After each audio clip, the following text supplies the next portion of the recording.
being able to mount that comeback when they're in obvious passing situations. So if you think about what this game was, 41-40, Bills beat the Ravens last night on Sunday Night Football. So the Ravens had scored on 7 of their first 8 possessions in this game. With 4+ minutes to go, Buffalo was down 40-25. They then scored on 4 of their 5 possessions in the fourth quarter.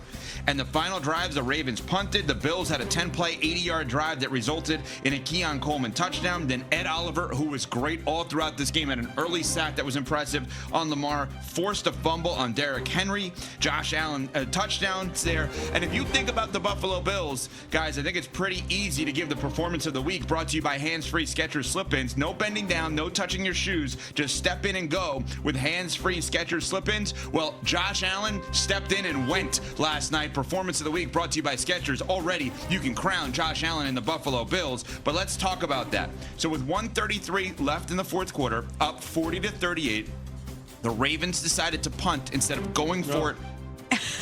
What? Go ahead. Oh, I thought you said no, like I got it wrong. He's physically responding. Oh, sorry. Instead of going for it on 4th and 3. Now, if you look at point of comparison during other games, just big picture, Broncos had a 4th down late. They went for it. They did with the lead. They did not convert, but their thought process was to go for it. Rams, same thing in their game against the Texans. Seahawks should have gone for it. They didn't kick the field goal, ended up losing to the 49ers. So they punted away. Josh Allen gets it back. Field goal. Now, when you think about this, you think about the old 4th and 2 New England and Indianapolis, where the Patriots went for it, they failed, but there was such respect for Peyton Manning. They're like, we can't give him the ball back. CC, this is your team. You're visibly upset, as Smalls just mentioned. Should they have that? Should Baltimore have had that level of respect for Josh Allen in saying, we cannot give him the ball back here? No, you can't, especially when he bookended the fumble with back-to-back touchdowns. You can't do it. You can't give him the ball. And here's the thing, the Ravens really did themselves a disservice because after the Derrick Henry touchdown, they shut down on offense. You can't go 3 and out, fumble, 3 and out. Not against Josh Allen and these Buffalo Bills, not the way that Josh Allen was playing in the second half. I mean, the Buffalo Bills held the ball for over 20 minutes in the second half alone. Outside of the 3 touchdowns, the Baltimore Ravens only had 4 first downs in the second half.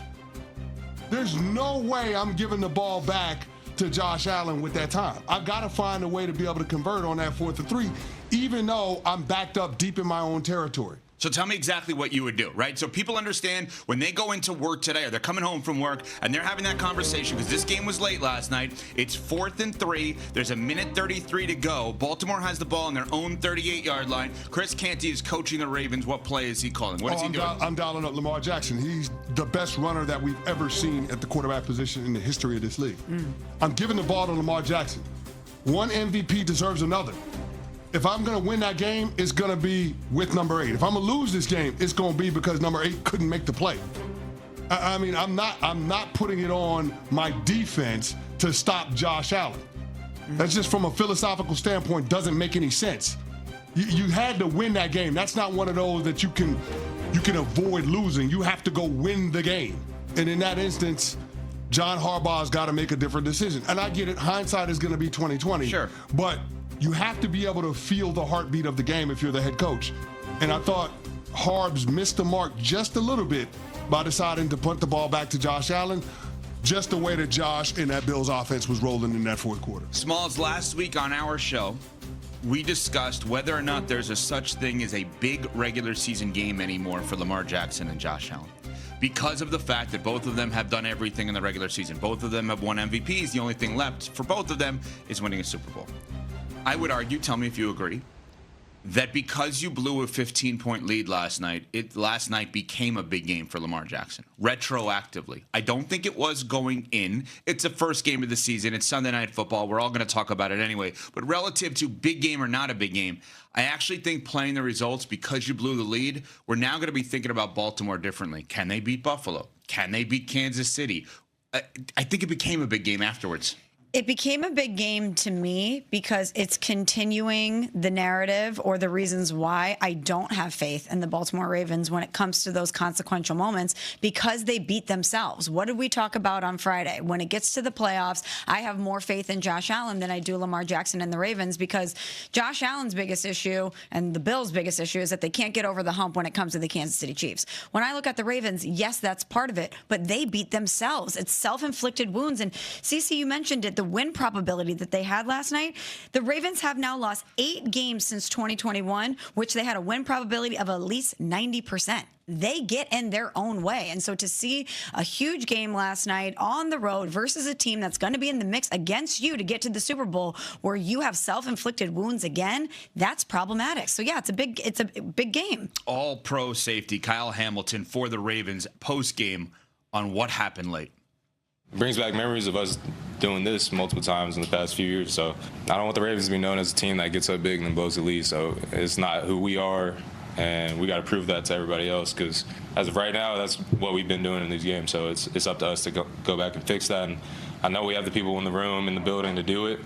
It's just a matter of getting it done. It's not who we are, yet as Smalls just mentioned, it may be who you are. And now the question becomes, because if you remember last year, we sat here after week 1, Thursday, September 5th, 2024. The Baltimore Ravens went on the road and lost to Kansas City 27-20. On Friday, September 6th, we came on the air and CCU said in order for the Ravens to get to the Super Bowl, they have to find a circuitous route and not have to go through Kansas City. Word of the day, maybe? I don't know. Very good word. I'm impressed. Now, do the Baltimore Ravens have to find a route in order to go to the Super Bowl where they avoid both Kansas City and Buffalo? That's unrealistic. You're going to have to play somebody. Now, based on how the Chiefs look on Friday night, I'm not sure they're going to be there. But they're going to have to play somebody in order to earn their way to Super Bowl 60. They can't depend on everybody else to beat the good teams in the conferences, to beat the good quarterbacks in this league. At some point, your guy has got to make more plays than the other guy. Now, unfortunately, last night had nothing to do with Lamar Jackson not playing well, because he was absolutely phenomenal. I mean, he gave it to you on the ground, 70 yards rushing. He was phenomenal through the air, 14-19, 208 yards passing, couple of touchdowns. I thought Lamar was awesome last night. But Derrick Henry can't have that mistake.